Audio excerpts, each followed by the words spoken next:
मुझसे रिजेक्शन सहा नहीं जा रहा जामिन। मैंने सोच लिया कि अब मैं इस घर में नहीं रहूंगा। मैं हमेशा हमेशा के लिए ये घर छोड़ के जा रहा हूं।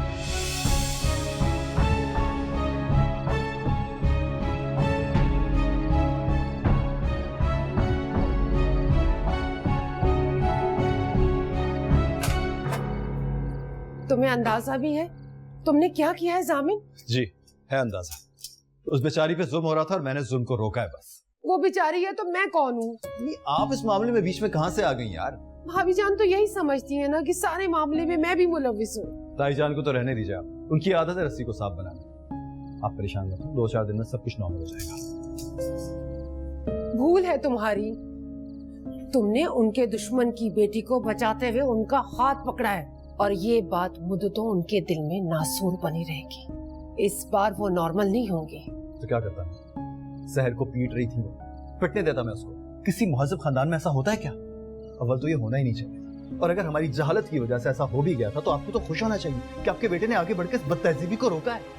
जुल्म, बदतहजीब, जाहिल, ऐसे लगते हैं हम तुम्हें क्या? गॉड सेक अम्मी, मैं आपको नहीं कह रहा, मैं ताई जान को भी नहीं कह रहा, मैं उस सिचुएशन को कह रहा हूँ। अब बाहर वाली बात थी, खत्म हो गई, आप बार बार क्यों दोहराई जा रही है?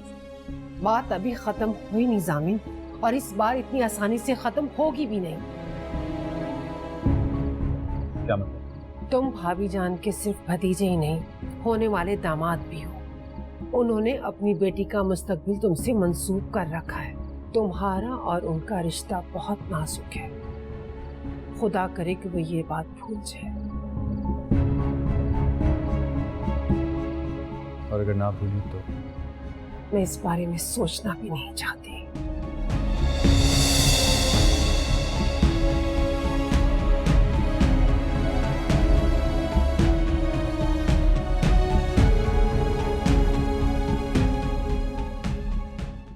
क्या सच कह रही हो तुम? हो गया इंतजाम? अच्छा, ये तो बहुत अच्छी खबर सुनाई तुमने। नहीं नहीं, कोई सवाल जवाब नहीं करना, ना ही कोई गारंटी और मालूमात चाहिए मुझे। हाँ, बस 2-4 दिन में तुम आओ मेरे पास, लेकिन आने से पहले फोन कर लेना। हाँ चलो ठीक। ओ खुदा हाफिज़। अस्सलाम वालेकुम मम्मा। आज मैं सिर्फ आपके लिए शॉपिंग करने गई थी। देखिए मैं आपके लिए कितनी सारी चीजें लाई हूँ। मुझे कुछ नहीं देखना और ना ही तुमसे कुछ लेना है।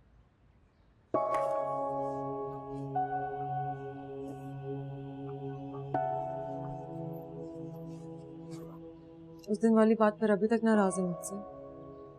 हाँ हूँ। ऐसा मत करे ना मम्मा, माफ कर दे मुझे। बात भी खत्म हो गई। बात खत्म नहीं हुई थी, बात खत्म की थी मैंने तुम सबके सीनों पर चढ़कर। मम्मा वैसे सहर शुरू से मना। खबरदार, उस लड़की की हिमायत में एक लफ्ज मत बोलना। अच्छा सॉरी सॉरी, प्लीज गुस्सा मत करे ना, आपकी सेहत के लिए बुरा है। ठीक है, मुझे बताओ अपने मंगेतर से बाज़पुर्स की तुमने? किस बारे में? उस दिन के वाक़े के बारे में। वो भी मुझसे मुंह फुला के बैठ गया, लेकिन अब ठीक हो गया। क्या? वो मुंह फुलाकर बैठ गया तुमसे? क्यों?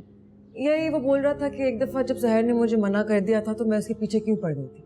एक बात याद दिलाना चाहती हूँ तुम्हें, तुम्हारा मंगेतर तुम्हारे बाप के ऑफिस में नौकरी करता है, और ये घर जहां वो अपने माँ बाप के साथ रहता है वो घर मेरा है, और मेरे बाद तुम्हारा।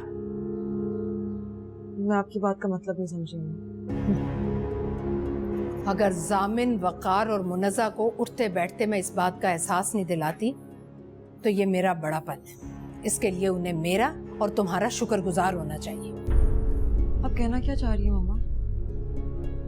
जिस तरह तुम्हारा मंगेतर उस 2 कौड़ी की लड़की की खातिर मेरे सामने खड़ा हो गया था, होना तो ये चाहिए था कि तुम उससे नाराज होती, उसकी खबर लेती, उसकी जिंदगी अजीरन कर देती।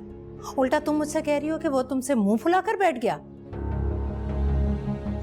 अरे मुअत्तम ना करूं तुम्हारी अकल पर तो फिर क्या करूं? मेरे ख्याल से जामिन ने उस दिन जो कुछ भी किया ठीक किया था मम्मा। जो भी है, मुझे सहर के पीछे नहीं लगना चाहिए था, और आपको भी उसे मारना नहीं चाहिए था। अरे औरतों वाली कोई बात है तुम्हारे अंदर या नहीं? किसी दूसरी औरत की खातिर वो तुम्हारी माँ के सामने खड़ा हो गया, तुमसे मुंह फुलाकर बैठ गया और तुम्हारे दिल में जरा बराबर भी शक पैदा नहीं हुआ उसके लिए? शक?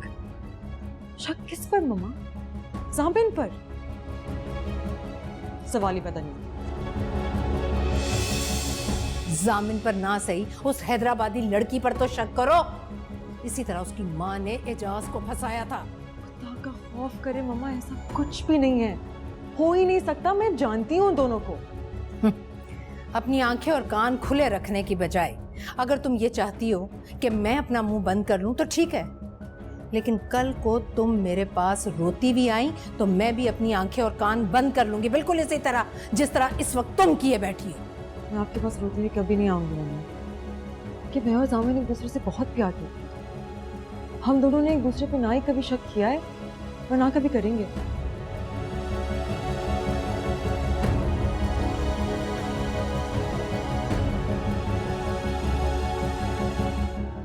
तुम कहां जा रहे हो?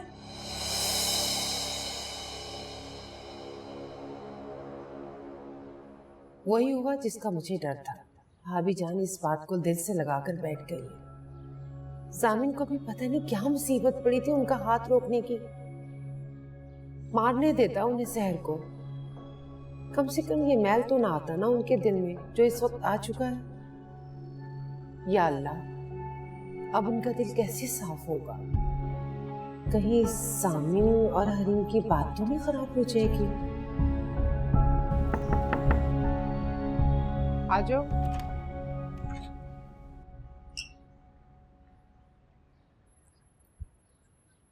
आपके लिए ब्लैक कॉफी। मैंने तो नहीं मांगी थी ब्लैक कॉफी। मैं अपने लिए चाय बना रही थी, सोचा आपके लिए भी कॉफी बना दूं। रुको सहर, राफी अच्छा लड़का है, ये तुम्हें इनकार क्यों किया? जी वो, क्या तुम इस जहन्नुम से निकलना नहीं चाहती? कर लेती ना उससे शादी, चली जाती यहाँ से। ताया में बस मुझे जो बेहतर लगा मैंने वो किया। तुम्हारा ठीक दुनिया वालों की नजर में ठीक नहीं है।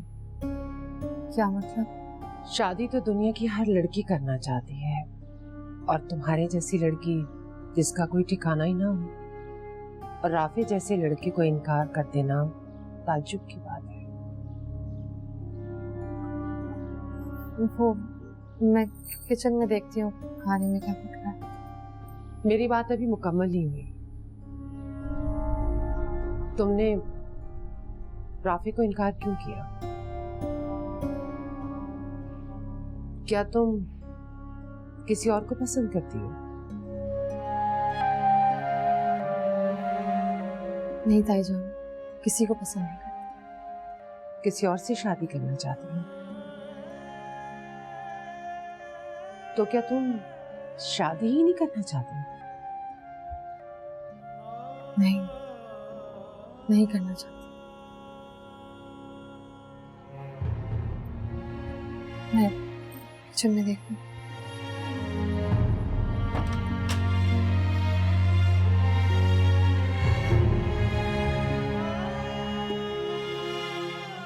मैं आपको कैसे बताऊं ताईजान, मैं आपकी बहू जामिन की बीवी।